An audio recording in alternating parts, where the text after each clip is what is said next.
বাইকগুলোতে হচ্ছে আমরা cost minimise করা যায়, কস্ট কম লাগে, তাদের হচ্ছে মাইলেজ বেশি পাওয়া যায়।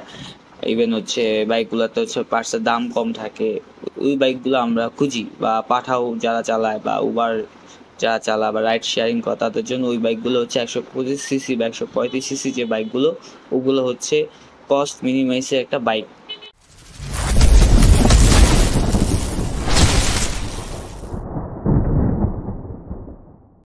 সবার কি অবস্থা? আমি আপনাদের ভাই ব্রাদার হাইপার চলে আসছে আবার আপনাদের মাঝে।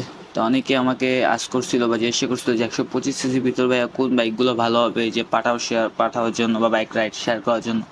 দেখেন, first of all 125 CC bike সবার জন্য না। যেমন হচ্ছে 250 সিসি সবার জন্য না, এমন হচ্ছে 125 সিসিও সবার জন্য না। আপনি 125 সিসি কেনার পর কখনো ভাবতে পারবেন না যে আপনি 130, 35, 40 মারবেন, দেন হচ্ছে আপনি মানে রেস খেলতে পারবেন, দেন হচ্ছে আপনি 150 সিসির সাথে টক্কর দিতে পারবেন। এটা কখনোই পসিবল না। একটা 25 সিসি বাইক কখন কিনে মানুষ? যখন হচ্ছে আপনার লংজিভিটি লাগবে, আপনার মাইলেজ লাগবে, আপনি ছোটোখাটো জব করেন, ছোটোখাটো কর্পোরেট জব করেন, আপনারা 150 সিসি বা 250 সিসি অ্যাফোর্ড করা পসিবল না, বা আপনার ফ্যামিলি ছোট একটা ফ্যামিলি, সেক্ষেত্রে হচ্ছে ভাই আমরা সাজেস্ট করি বা আমি যেটা ভাবি 125 সিসি তার জন্য পারফেক্ট। বা যে বেশি ফ্ল্যাক্স পছন্দ করে না, জাস্ট অফিস টু বাসা, বাসা টু অফিস, তাদের জন্য হচ্ছে 125 সিসি বাইকগুলো পারফেক্ট। যেমন হচ্ছে আপনি হিরো এক্সট্রিম আছে, দেন হচ্ছে রাইডার আছে, সে সবার জাতীয় বা রাইড শেয়ারের জাতীয় বাইক হচ্ছে ডিসকভার। ঠিক আছে, এই বাইকগুলো হচ্ছে আপনি রাফ অ্যান্ড টাইপ ইউজ করতে পারবেন। ইভেন ইভেন হচ্ছে স্পেয়ার পার্টসের দামও কম। যেমন আমরা সুজুকির ক্ষেত্রে বলেন, সুজুকি তো 125 সিসি অনেক বাইক আছে যেগুলো হচ্ছে ভাই রাফ অ্যান্ড টাইপ ইউজের জন্য, রাফ অ্যান্ড টাইপ ইউজ করতে পারবেন, আপনি ট্যুরও দিতে পারবেন চাইলে, আপনি ঘুরতেও পারবেন। কিন্তু আপনি যে টর্ক প্রডিউস করবে আমাদেরটা মতো বা হাই লেভেলের বাইকের মতো ওরকমটা পাবেন না। বাট আপনি ফ্রিলি চালাতে পারবেন, কস্ট কম হবে, মাইলেজ বেশি পাবেন, ইভেন হচ্ছে আপনার পার্টস পাতির দামও কম পাবেন। ঠিক আছে, ইভেন এটা আপনার লংজিভিটি অনেক ভালো। যেমন আমি অনেক আগে আমাদের এক পরিচিত কাকা ছিল, সে 5-6 বছর ধরে ডিসকভার চালাইতেছে। হ্যাঁ, তাই যখন যে সে বলি কাকা ডিসকভার কেন চালাইতেছে, বাবা এটা খুব মজা আছে। তো যে যেটাতে ভাই স্বাচ্ছন্দ্য বোধ করে। যেমন হিরো এক্সট্রিম নতুন আসছে, এটার ভাই হচ্ছে পপুলারিটি অনেক, প্রাইস অনুযায়ী বাইকের অত কিছু না থাকলেও বাইকের লুকটা আছে। যেমন নর্মালি 125 সিসির ভিতর হিরো এক্সট্রিমই বলতে গেলে এখন মাটকা পাইতেছিল।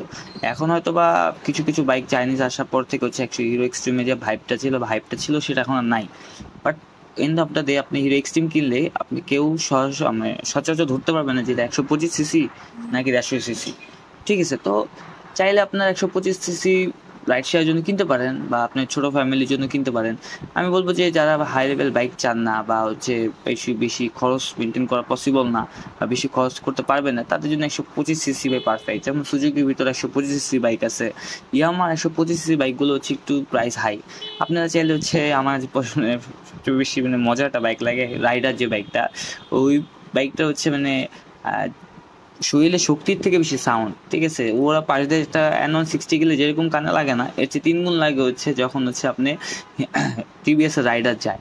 মানে বলতে গেলে একটা বাঘিনী সাউন্ডটা, কিন্তু মাল কিন্তু 125 সিসি ভাই। ঠিক আছে, সাউন্ড কিন্তু দেখা যায় 160, 65, 70 সিসি গাড়ির মতো। বাট ওদের ওইটা যে সাইলেন্সারটা, এটা ছিল করা লেভেলে সাইলেন্সার বানানো হয়েছে। গাড়িতে কিছু দেখ আর না দেখ, রাইডার গাড়িতে আপনি একটা হলার দিছে, সাইলেন্সার দিছে, যেটা সাউন্ড হচ্ছে বিকট। আর হিরো এক্সট্রিম এর বলতে গেলে হচ্ছে পিছনে ড্রাম্প আর সামনে হচ্ছে এবিএস আছে। আর ডিসকভারের সামনে কোনো এবিএস টিবিএস নেই, সামনে জাস্ট নর্মাল ডিস্ক আর পিছনে ড্রাম্প। আর অ্যাজ ইউজুয়াল 125 সিসি বাইকের অভাব নাই। ইভেন 125 সিসি একটা মার্কেট ভ্যালুও আছে। ঠিক আছে, আপনি যদি 1,30,40 দিয়ে কিনেন, কেনার পর আপনি বেচতে গেলে কমপক্ষে আপনি 80, 90, 95 বেচতে পারবেন। আপনি গেলে হচ্ছে এমন না যে আপনি একবার দাম পড়ে যাবে, অর্ধেক দাম হয়ে যাবে, এরকম হয় না। সুজুকির ক্ষেত্রেও চাইলে কিনতে পারেন, হাজারো বাইক আছে 125 সিসি, রিভিউ দেখবেন। যদি চান আপনারা কেউ যে 125 সিসি নিয়ে একটা রিভিউ করার জন্য যে কোন কোন বাইকগুলো ভালো বা কোন কোন বাইকগুলো কার কার জন্য, তাহলে আমি ওই ভিডিওটা বানানোর জন্য আপনাদের জন্য ট্রাই করব। কমেন্ট বক্সে কমেন্ট করবেন। তো চলে যাচ্ছে হচ্ছে বনানি। আর আমার 125 সিসি অবশ্য আমার পছন্দ না, কেন হচ্ছে আমার বডি অনুযায়ী 125 সিসি আমার সাথে যায় না। আর আমি তো রাইড শেয়ার করি টুইনি, যদি আমি রাইড শেয়ার করতাম, সাপোজ মানে একটা মন থেকে একটা ওপিনিয়ন, যদি আমি কখনো রাইড শেয়ার করতাম তাহলে হচ্ছে আমি সুজুকি দিয়ে কখনো রাইড শেয়ার করতাম না। ফার্স্ট অফ অল আমি ডিসকভার দিয়ে রাইড শেয়ার করতাম, আর না হলে হচ্ছে রাইডার দিয়ে রাইড শেয়ার করতাম।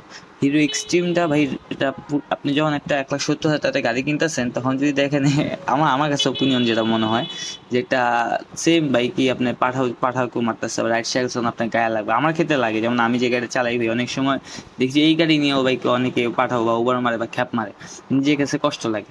তো এটা কষ্ট কোনো কিছুই না, এটা হচ্ছে যার যে ব্যক্তিগত স্বাধীনতা, যে টাকায় সবাই টাকায় দিয়ে গাড়ি কিনতেছে, যার যেমনি ইচ্ছে এমনি চালাইতে মন যাবে। তো আজ এই পর্যন্তই, আর না বাড়াই। সবাই ভালো থাকবেন, আর কোনো কিছু জানতে চাইলে কমেন্ট করবেন, লাইক করবেন, শেয়ার করবেন। তো সবাই ভালো থাকবেন, খোদা হাফেজ সবাইকে।